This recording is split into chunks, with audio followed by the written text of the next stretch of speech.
Alright guys, welcome back to another video. Today I'm going to be taking a slightly different approach.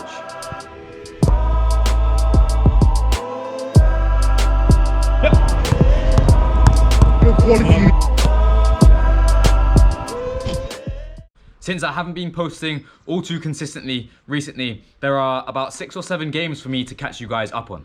So today, I'm going to take you through 4 different league matches that we've played, in which I've played a variety of different positions. Instead of focusing so much on how the game went for our team, what that means for our season, I'm going to break down the lessons that I learned as an individual player to hopefully help you guys progress. Before we get started though, the reason I've been so inconsistent on YouTube is because I've been developing a no equipment workout plan specific to footballers. Each workout in this plan is designed to be completed in no more than 45 minutes, with every exercise being tailored to helping you to become more effective as a footballer on the pitch.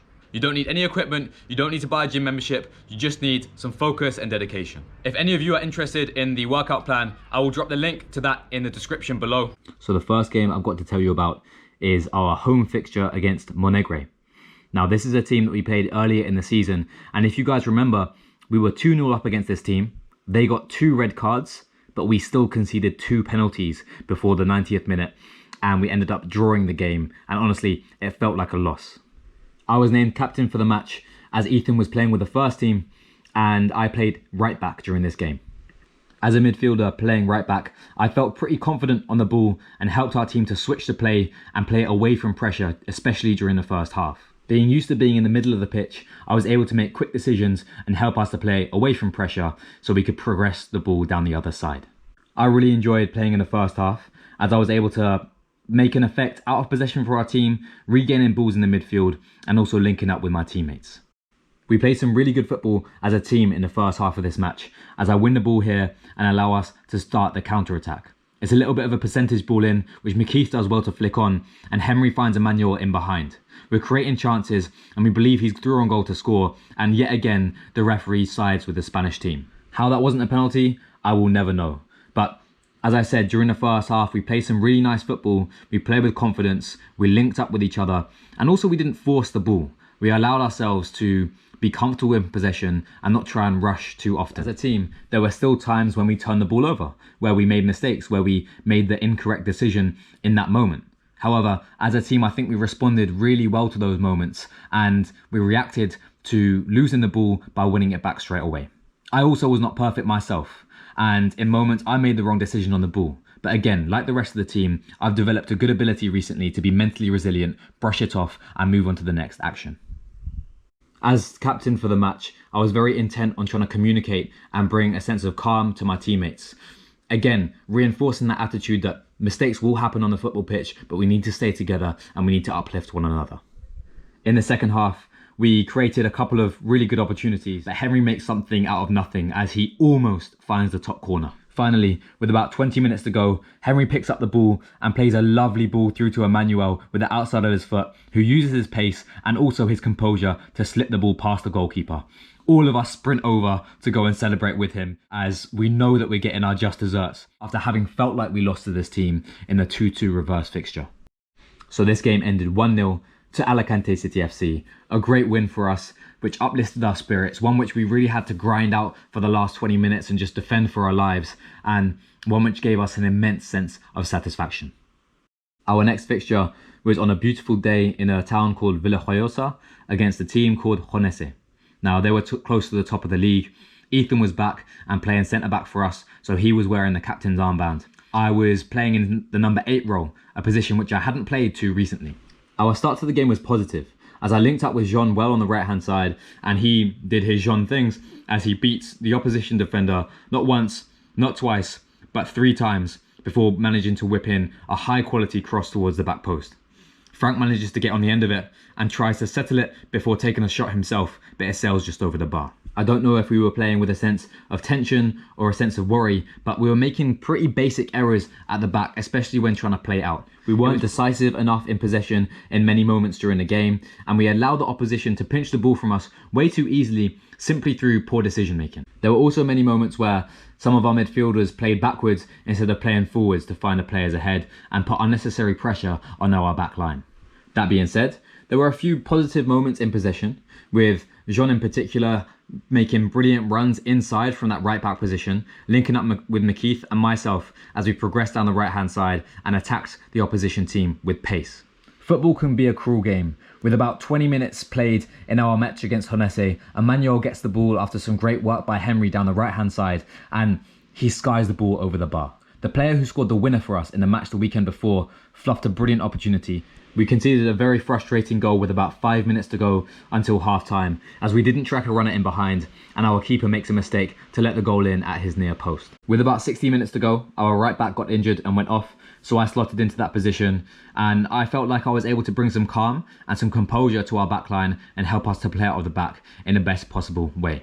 Here you can see me communicating to my teammates and slowly adjusting my position, scanning to try and make an early decision before the ball comes to me. I use body shape here and play a little reverse pass into our centre mid, but as was a theme, kind of gave the ball up very easily. Being exposed to that right back position was a brilliant chance for me to experience a different side of the game, and there were clear moments which showed me that I need to improve my defending, especially when reading the flight of the ball and defending in 1v1 situations.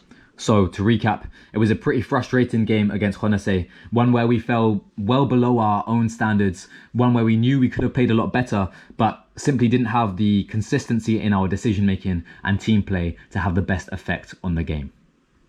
The next match we played was against Pla, and we were playing at home. Unfortunately, I had to miss this game as it was suspected that I had COVID, I had a sore throat, I had a headache. I took a test, but it came back negative. Either way, we wanted to be safe as a team and I didn't want to infect the rest of the boys and make everyone else ill. Personally, I do not like to speak too much about games that I do not play, because you never know what it felt like without actually being there. You never know what the environment was like. From what the boys told me, however, it seemed like we lacked a little bit of composure and we lacked a little bit of calm to just settle the ball and again, to play as a team. It was a very similar story to our match against Honese, as we didn't make the best decisions in possession. We didn't work as much as a team as we could have done to progress the ball through the thirds and to try and place penetrating passes and punish the opposition. We ended up walking away from the game losing 2-0. The boys came back home to the villa pretty frustrated, as we have done a number of times after matches this season. Our fourth match was away to Villajoyosa. You'll recognise the pitch from the match against Honese as they play on the same pitch. I played right back during this game and I was also captain yet again.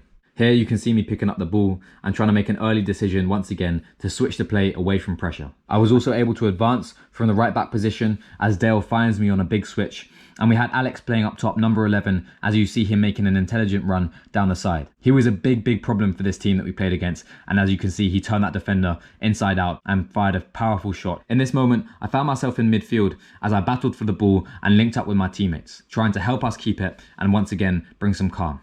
I don't have the best touch here, but Andrew does well to control it and settle the ball down again, and finds me once again as I look for our left back and try and switch the play. As was a common theme during this game, Frank took a positive first touch. He had a good idea. He was looking for a forward runner to break the opposition's back line, but when it came too late. Both of the goals that we conceded in this match, I take full responsibility for. Our coach says that obviously the ball could have been stopped before it arrived in a 1v1 situation against me in this first goal, but I did not put on the brakes anywhere near early enough, and I made the nutmeg so easy for the player, who then went and found the corner very well. As you can see, I was extremely frustrated with myself, as I know I made it far too easy for him to get past me. All I needed to do was show him to the outside and hold my ground. Yet I allowed him to come on the inside and take that shot. The second goal could have also been stopped at source without giving away a cheap pass to the opposition.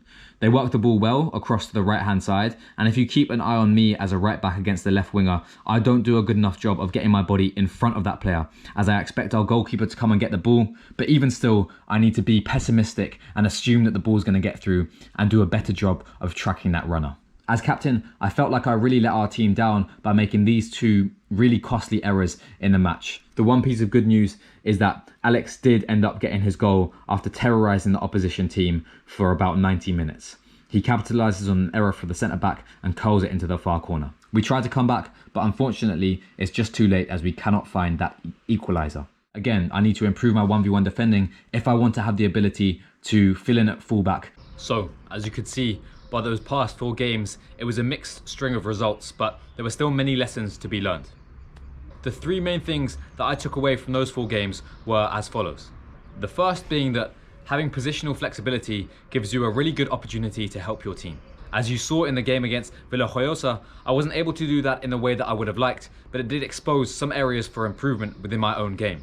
While I was definitely at fault for both of the goals that we conceded in that match, I was still able to help the team by filling in for that position while 2 of our right backs were injured. With the aim from this year of football being to push on, to develop, to grow and improve, having the opportunity to play in different positions really helps you to do that. As a midfielder, there are going to be moments in matches where I will be exposed in 1v1 situations. So playing right back, putting myself in that uncomfortable situation that I'm not used to, is helping me to learn how to do that. Furthermore, when you play in another position, you get a better understanding for how you can help the player in that position when you go back to your original one. As a centre mid, I now know where the easy passing angles are for a right back and how I can support that player a little bit better. The second thing that I learned, or relearned should I say, is the importance of maintaining your emotional control while on the pitch. As I mentioned, during the match against Juanese, I was getting more and more agitated on the pitch and I didn't communicate well with my teammates at all. I felt as if we were overcomplicating the game, not playing to our potential as a team, and really shooting ourselves in the foot. But my response on an emotional level did not help us to improve. So the lesson that I took away from this is to simply focus on my next task.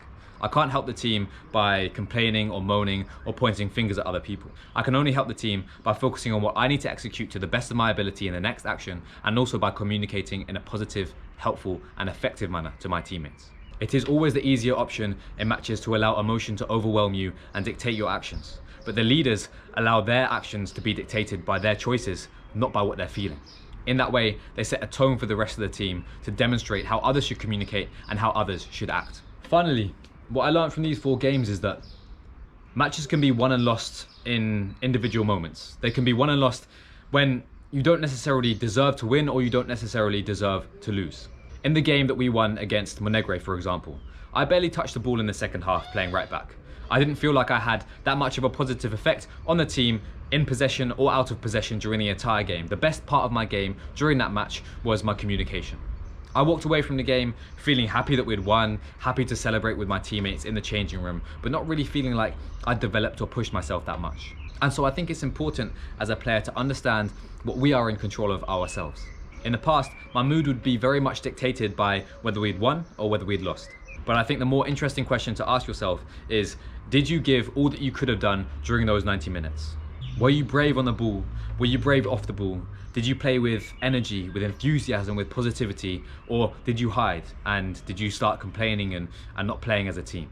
Only when we take responsibility for our individual actions can we start to reflect in a positive way, learn, improve and develop. And that's why we're here. As much as I love this team, as much as everyone here wants to win on the weekend, we're not here to stay here. We're here to grow, to improve, to push on and hopefully sign a contract where we're getting paid one day. So for me, on the day, matches are pretty emotional. So the day afterwards, I like to analyze matches from my perspective and say, well, what could I have done better? And what do I need to improve on so that I can raise my level?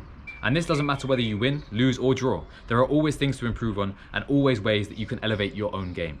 So like I said guys, a different format for today's video. I'm still very much behind on the rest of the matches we've played up until this point, but let me know in the comments if you enjoyed this style of video more than the usual match by match recaps. Keep finding ways to improve, keep finding ways to reflect, keep finding ways to show up when you don't feel like it. And remember, ballers always find a way.